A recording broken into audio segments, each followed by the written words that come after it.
আমি আপনাদের মতনই একজন বাবা মা ভাই হারানো সেই এতিম, কাজে আপনাদের কষ্ট আমি বুঝি।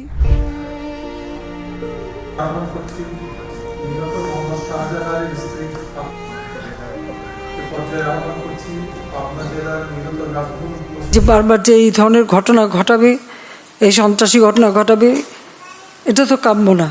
আর মানুষ কি দোষ করলো যেভাবে মানুষ খুন করতে হবে?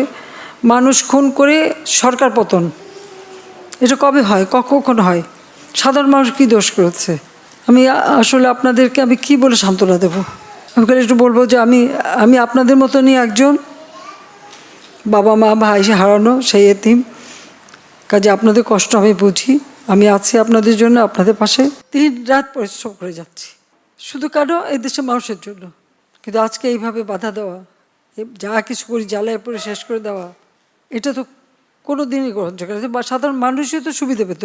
এই মেট্রো রেলে কারা চলতে, এক্সপ্রেস ওয়েতে কারা চলে? মানুষের কাজ করাটাই তো আমার কাজ। আর মানুষ মেরে লাশ ঝুলিয়ে রাখার মতো এই বর্বরতা, জানোয়ারের মতো ব্যবহার, এটা কি কেউ করতে পারে? এটা কি কোনো একজন মুসলমানের লাশ ঝুলায় রাখবে পা বেঁধে? যারা এগুলির সাথে জড়িত অবশ্যই তাদের বিচার হবে, তাদের বিচার করতে হবে, নইলে মানুষের নিরাপত্তা দেওয়া যাবে না। আপনাদের কাছে শুধু এটুকু বলবো যে আপনারা সবর করেন আর আল্লাহকে ডাকেন যেন এই সমস্ত খুনি জালেম এদের হাত থেকে আমাদের দেশটা যেন রেহাই পায়। শুধু আমি এইটুকু বলতে পারি যে আমি আপনাদের সাথে আছি, পাশে আছি। আজকে যদি ভালো সময় হতো কত হাসি খুশি করে সবাই যেতে পারতেন, আর এখন আমারও আপনাদের চোখের পানি দেখতে হচ্ছে, এটাই সবথেকে কষ্ট। স্বজন ব্যথা ভোলান না, সেটা আমি জানি, তারপরেও আল্লাহ আপনাদের সর্বদিক সেটাই আমি চাই।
Thank you.